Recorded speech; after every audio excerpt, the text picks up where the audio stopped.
but it's when they are building a temple or some sort of important building and nature is just like, no, you can't build this, and keeps like knocking it down or burning it down, or floods wipe it away, or earthquakes keep breaking it.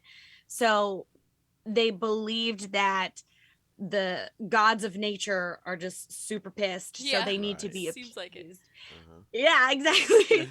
And they would seek a volunteer to be buried alive in one of the foundation pillars of the building. What? They're like, yeah, this will fix it. Wow. Yes.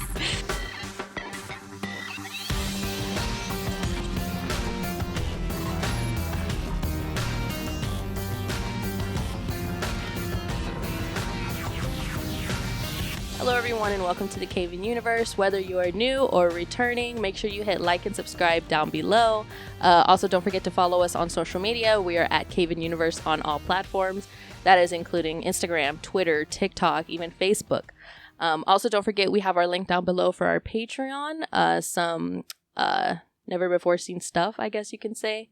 Yeah, so today we had a pretty interesting conversation with the one and only Tehya Nakamura. She is currently a second grade teacher in Japan, who has a love for history, and honestly a knowledge for it as well. So it was really interesting to get to talk to her and even, kind of learn a little bit more. I mean, I feel like when we do these guest shows, we always learn something, and I think that's what I love about it. Yeah, so I mean, as you can probably tell, I'm doing kind of a little solo intro today, so I guess we can just get right into it. I hope you enjoyed this conversation with Tehya Nakamura. Hello, everyone. Welcome to the show. Today here with us, we have Tehya Nakamura. How are you doing today? We're so happy to have you on the podcast today.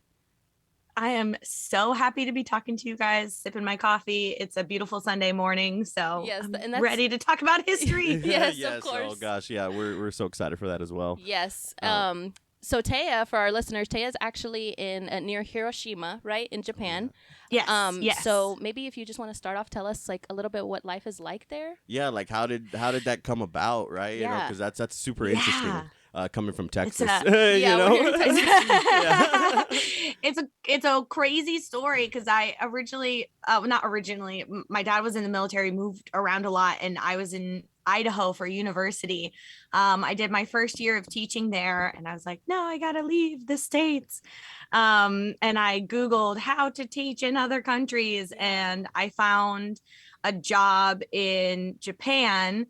And I had taken some Japanese history classes in university, and I was like, I know about Japan like 400 years ago. I could definitely move there, no problem. Not speaking a lick of Japanese. And so I moved here about 7 years ago, taught there, met my husband, moved to a tiny little port town close to Hiroshima. So it's just so fun. There's new stuff every day. I get to see little old ladies wearing kimono as they go to their job at restaurants. And I live like right next to this tiny little temple. The street that I live on now was in an old prostitution street during World War II. So it's so cool. Oh, wow. Yeah, talk about history there. I know, right? Right. Like right where you live. That's so amazing. And I've always been infatuated, too, with Japanese culture. Like, that's probably just one of my favorite like cultures to like, I don't know, just study about, but then also like, I mean, to be honest, if anything from Japan pops up on TikTok or something, I'm like all over that, liking it. Coming on my feed and all that. So I love that culture. And I have to ask too, being from Texas, because today the high was 105 degrees Fahrenheit. So what's the weather like over there? So today, I'm pretty sure the weather is like the high of, let me check right now. It's a high of 78, but let me tell you about the humidity. Okay? Oh, yeah. Hold on. Yeah. So the humidity is at 87%. Oh, wow. Yeah, that's probably more humid than over here. Yeah, so that's like not even like a cool 78. That's like nope. Yeah, I would think you get the cool breeze cool like with the ocean, but wow. No, it's just hot. Hot breeze. Wow. Yeah. Wow. That's crazy. I guess a good way that we could get into it is just like if you want to tell people about kind of like how you like got into history. Like how did you become like so infatuated with it? So originally I was not a history person. It was a subject that I liked in high school and in junior high school, but I wasn't super into it. My dad was into it. Every family trip that we took was always surrounding history. We always went to a museum or we went to a historical spot, and my dad called it forced family fun. So we would have to Forced family fun. Yeah, That's a good way to look at it. We're gonna have fun, but it's gonna be forced. Exactly. He's like, we're gonna do what I want to do, and we're gonna enjoy it. Right? Yeah. You're Okay, just gonna Dad. like it. Perfect. And then, like, one of the moments that I was like, oh, okay, I guess my dad's like not crazy, is when we went to a pirate festival. We lived in Virginia for a while, and my dad was like, "You like pirates?" And I was like, "I don't know, I Dad." guess. Sure. Right. It's like, we're going to a pirate festival. So we went to this pirate festival, and I was totally hooked. I was like, oh, okay, Dad. Like, I can get into history if Yes. history is like this, Right. if it's pirates. Mm-hmm. So then I went into university, still loving history. My dad and I would watch like documentaries and stuff, and we'd talk about pirates, a lot of pirate related things. Yeah. That was like the place where we found common ground was that's awesome. with pirates. Yeah. And I went to university, and I was like, I'm going to be a nurse. Yeah. Oh. Turns out, no. Blood is gross. Oh, yeah. Who would have thought? Right? Wow. So then I had like a little crisis and was like, oh, if I'm not going to be a nurse, what am I going to do? Right. And my dad suggested, why don't you just take some general classes and see what you like? And I took a East Asian history class. And the first day that I walked in, there was this big giant picture of Tokugawa Ieyasu, one of the 3 great shoguns of Japan.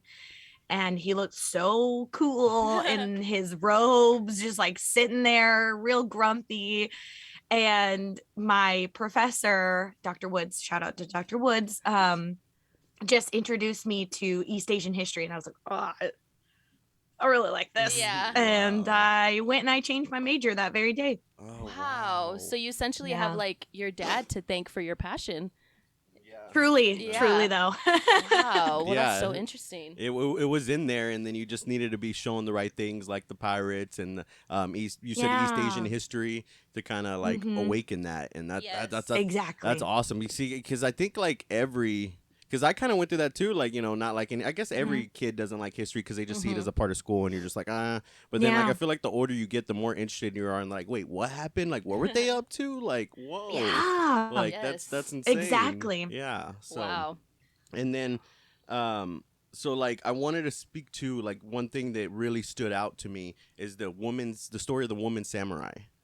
So like yeah, so I'm interested to hear about that. So I didn't find out about women samurai until I had moved to Japan. Like, there was this one picture floating around Pinterest for like years of this colorized picture of a woman in samurai armor. And I just thought it was like, oh, it's a Pinterest thing. It's not real.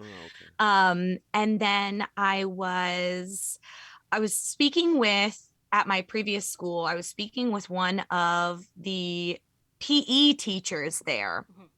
And she was also the kendo teacher. Kendo is like Japanese, like sword fighting, basically. Right.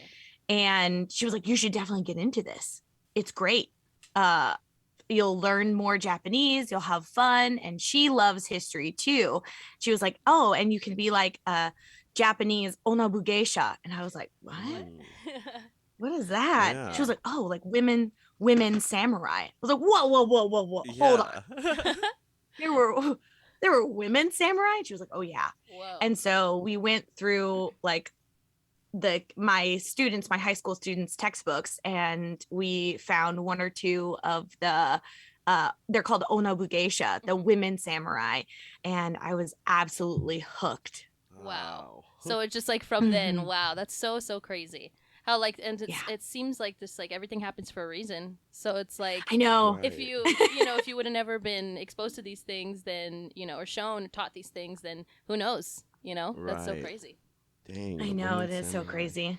And one thing we also noticed, the Heian period, is that how you pronounce it? Yes, the Heian period. Heian. Okay, Heian. Could you tell us like a little bit more Yeah. about that? So the Heian period is one of my favorite periods in Japanese history because it's just so like I don't even know a word to describe it other than just fancy. Oh, It's okay. the fanciest period. Yeah. So it's fancy and also terrible at the same time. Oh, okay. So you have this period where the rich people are so freaking rich that they're just doing nothing all day. Wow. Nothing but making art and writing poems and making up new parts of the Japanese language. Like one of the 3 alphabets in the Japanese language was created during the Heian period because Wow. people just had nothing better to do than to write. Wow. It's crazy. It's so crazy. Wow. But then all these like regular people were toiling in the farms trying to make rice and other things that you make at a farm, Right. trying to uphold this society. And you've got women who were wearing like 16 layers of kimonos. So they would just sit and they would wear these 16-layer kimonos and do nothing all day except for write and play the Japanese harp. Wow. And there was a huge like creation of Japanese literature. There was Japanese art created at the time.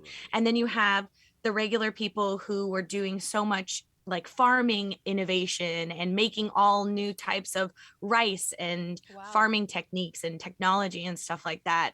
It's one of the most interesting periods for me in Japanese history. Yeah. Wow, and that is interesting because you have this huge like gap in society where, like you said, it's like a higher upper middle class and a lower class. But then also came out like what came out of that, is like you said, all the arts from the higher class and then the innovation from the lower class. That's definitely interesting to look into. Wow. Yeah. That is really It's interesting. so cool. So cool. And then so what would you say, like before we actually started recording, like I was telling you, I'm infatuated with ancient Egyptian history or Egyptian history in general, but like what would you say like your favorite historical time period would be? My favorite historical time period would definitely have to be, I love Edo, Japan. Okay. So the time between like 1667 and 18 something, Right. the late 1800s. I can't think about it right now. Right. So like a 200, something year gap. Yeah. Right, So okay. this is when in Japan, it was totally closed off from the rest of the world. So at the beginning of the Edo period, which shogun was it? I forgot. It was one of the shoguns. He totally hated Christianity and he kicked all of the Portuguese priests and like, what are they? What is the word? Like, not monk. Like bishops or Bishops. Yeah, just like people who would go and like preachers. proselytize.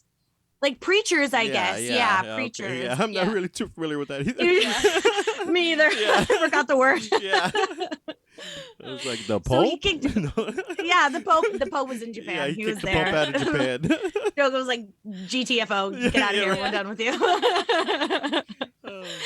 So he just kicked every Christian out of Japan. He was like, either you stay here and you assimilate into Japanese society, or you leave. Third option would just straight up kill you. Oh, wow. So take your pick. Right. Yeah. Yeah. Some I'll leave. crazy things Yeah. happen. Yeah, exactly. I'll be right. on my way. Some people didn't. Some people didn't leave. Well, And yeah, so I mean, that I was could like understand. the beginning. Yeah. Yeah. Wow. Wow. So That's- what? So then, yeah, what happened when they didn't leave? Some terrible things happened. Oh, They would like crucify people. They would bury people upside down with their heads in the dirt, burned people alive. It was absolutely crazy. Oh So my that was like the gosh. beginning of the Edo period. Whoa. We were just kicking everybody out that wasn't Japanese. They closed off the entire country, which you can do because it's an archipelago. It's completely islands. Right. So they shut everything down. No foreign people were allowed to come. There was a few incidences of like sailors getting shipwrecked on Japanese islands and then just getting straight up murdered because they weren't allowed to be there. Just wrong place, wrong time. Yeah, exactly. Wow. And at that time, because there was no contact with the outside world except for 2 port towns, and even then they built islands off of Japan's islands to have the foreign people go there and trade. So they weren't in contact with Japanese so it's like people separate... other than yeah. Wow. Exactly. Wow. And then all of this art and music and culture and fashion was created in this like time capsule of a country. And when the rest of the world was advancing and going through like industrial revolutions, Japan was just still in there with the samurais and no guns and swords and still thinking that people had like 4 stomachs. Oh wow. So, whoa. like Jeez, it's crazy. That is absolutely so crazy. Yes. Yeah, because that's my favorite. That's because that's the part of like I said, I know we touch on world history, in our education system, but just hearing the deep dives is what's really interesting because you're like, wait, they did what? Like I said, No. Wow. I know, right? Yeah, you're making me want to look into all this stuff too after this. It's like the stuff that they don't really like. Do they teach us that? Like in here in America, do they teach us that kind of stuff, or do they keep some stuff like? Right.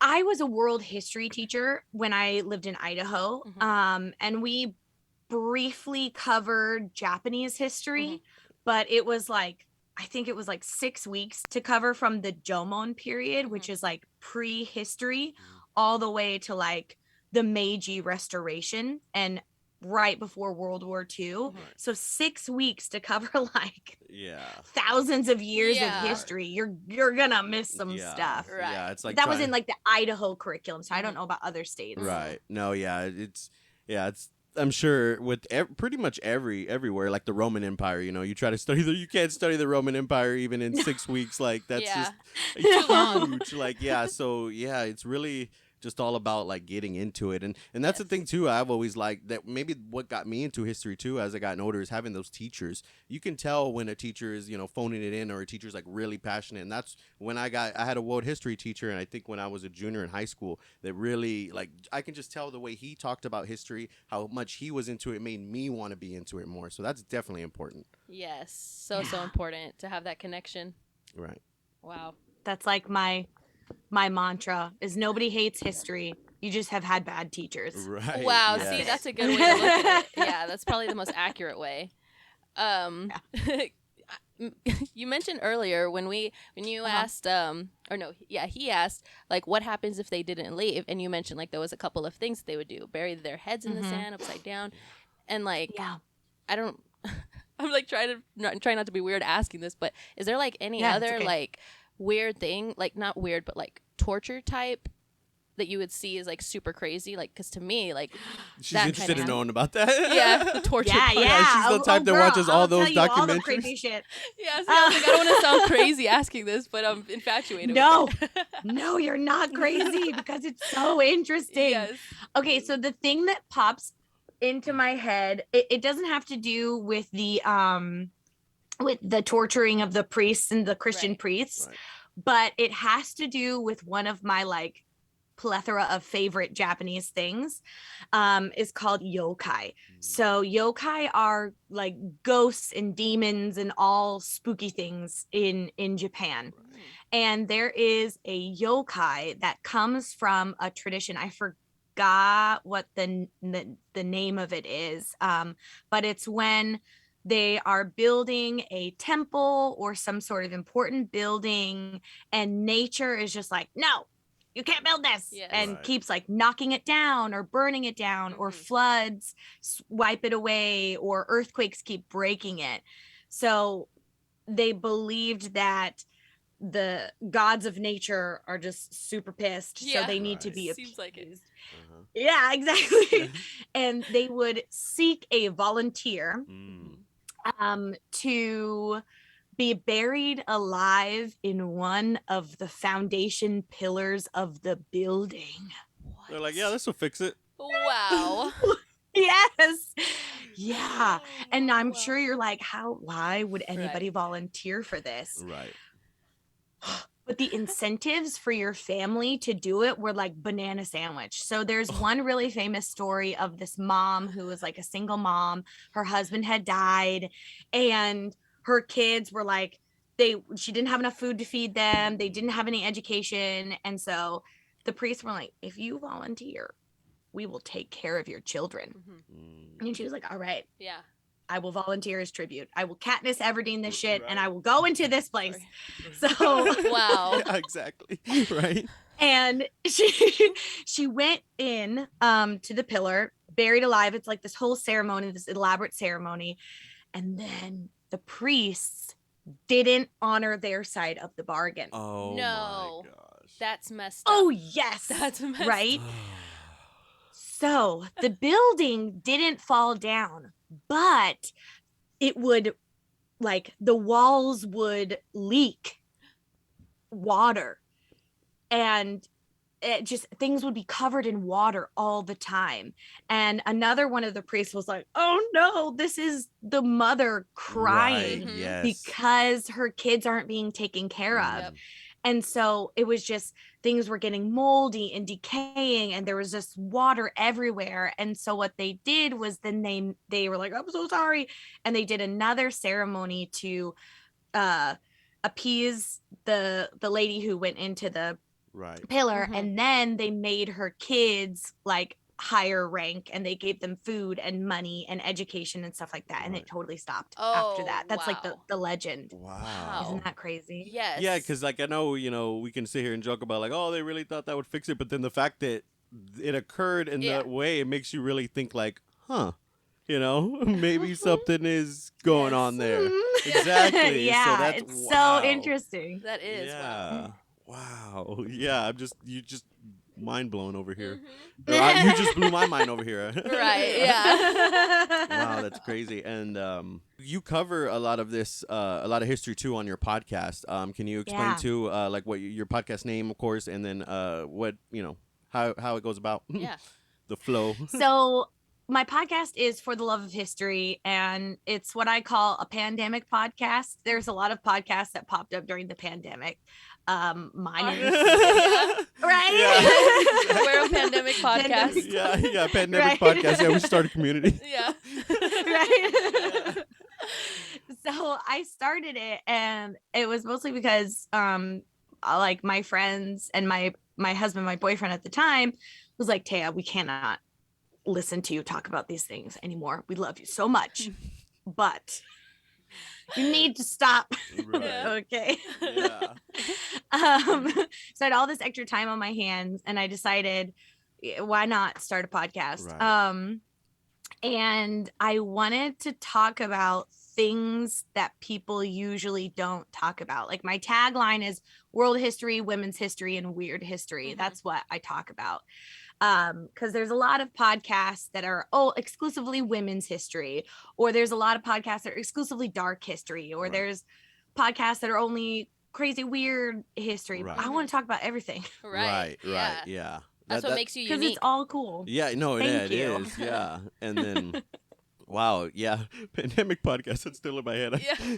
Yeah. Still thinking about Pandemic podcast. Yeah. I swear, it's like a thing. So you started like what episode are you on like right now? I'm on episode 69. Comes out tomorrow. Oh, nice. On Monday. So Nice. Monday evening, Monday morning for Right. everybody else. Right. So Okay. yeah, and we're talking about sex workers in Japan. Oh, So interesting. yeah. Wow. We're talking about Orion. So Orion were like the big main. If anybody has watched Demon Slayer, that anime, are you guys into anime? I'm familiar with it. Yes. Well, yeah, I mean, Okay. there's so much anime out there, you know. Yeah. Yeah, I'm mainly into like the typical, Dragon Ball, but I was gonna say, like, I like Death Note. I know that one's real typical too. Right, yeah, we're into like Death the Note's real typical good. ones. Yes. We have Crunchyroll, but like when we Yeah. go on there, it's like, oh my gosh, there's so much anime. Yeah. Like, what do we choose? Yeah. What was that other one that we watched? Do you remember? What, Attack when on they were, Titan? like, no, the one where they would do like bets or something. Oh, what was that? That was on Netflix. I totally forgot what that was. Yes. That school where they're It's like a betting school where Yeah. they I'm will sorry, do bets and we're getting stuff. off I'm not topic. sure if No, you're it's okay. familiar with it. Yeah, I just got to know the name of that. Yes, I can't pronounce. We could never Yeah. pronounce the name too. Yeah. And I don't want to That's say okay. it wrong. But yes, yeah. What you were saying? I'm sorry. Yeah. Your That's okay. your episode coming out. We got all sidetracked. You. That's okay. I've got ADHD, so my brain's like Oh yeah, we're totally all the like time. that. So Yeah. That- right here with you. Right, yeah, that's our podcast. I'll just go off on a tangent, then later on I'm like, maybe I should edit that out. Right, it's fine. That's the power of editing. It's okay. Right? Yes. Yeah, exactly. The anime is, if you want a recommendation, it's really good. It's called Demon Slayer. The Japanese one is Kimetsu no Yaiba. In English, it's Demon Slayer. And there's an in the third season, I believe, there is one of the demons on there that is an Orion. So she is like one of the high class prostitutes on there. And one of her powers is to kill people with her obi. So like if you see a kimono, it's like the belt in the center. Mhm. So it's like tentacles, and she kills people with it. wow. So cool. Wow. Yeah. Awesome. So that's an Orion. So the next episode that I'll be putting out is all about the non-demon related history of the Orion, and it's really interesting. So Wow. yeah. Yeah, one of the last things that I wanted to ask. So, what is like you mentioned weird history is also like, Mhm. your area too. So, what's like Yeah. your one favorite piece of weird history? My one favorite piece of weird history, probably I've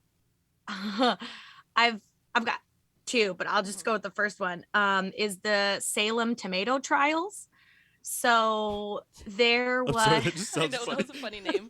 It's gonna be something totally dark. Watch. I No, know. I'm just... So back in the Disney, when people were not eating tomatoes because they would so higher ranking people, higher class people would eat tomatoes off of pewter plates, and the acid from the tomatoes would react with the pewter from the plate and turn into a poison. And so when people would eat tomatoes, they would get really, really sick, and if they ate a lot, they would die. So for a long time, people thought that tomatoes were poisonous. They were the devil's fruit because they're also a part of the deadly nightshade family, which is actually super duper poisonous. So there was a guy, I forget his name, but for some reason he decided to be the champion of tomatoes, and he Tomato champ. called the tomato champion, and he gathered all the people around the Salem courthouse and was like, hear ye, I'm about to eat a bunch of tomatoes to prove that tomatoes are not the fruit of the devil.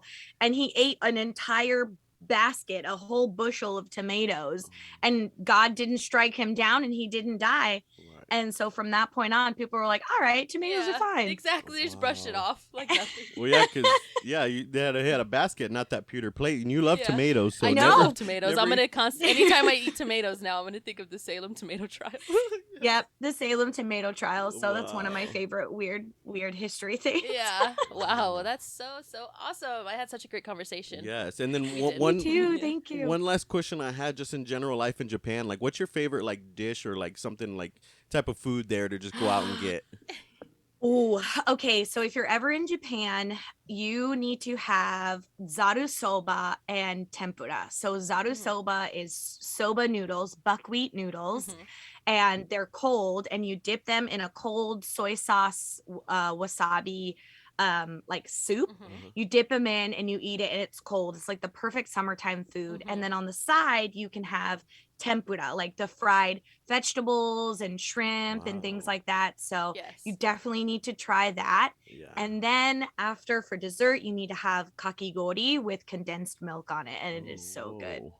But yeah, we definitely had so much fun having you on the show today, and we learned so much. Yeah, we did. We learned so much and so much more. That's so good. Yeah. So, is there any other? Well, of course, your podcast and in your social media and any other things you want to plug in before we go? Yeah.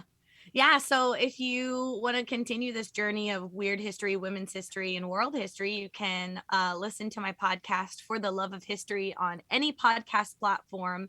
I'm all over the place. And then if you'd like some daily doses of weird history, you can follow me on For the Love of History podcast on Instagram and then on TikTok. So I'm on both places. I've got a Twitter too, but I don't know how to use Twitter. So I'm not we're there. right there with We're you. still trying to figure it out too. We're mainly on TikTok and Instagram also. Yeah, exactly. Yeah, So. Facebook's just there. Yeah, Facebook there. Yeah. I know, same. Yeah. Yes. Well, wow, that's so awesome.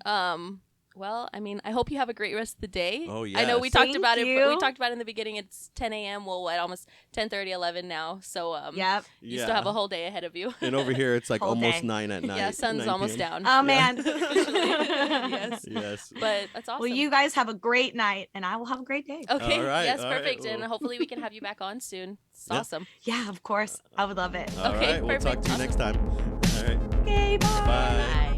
Bye. Bye.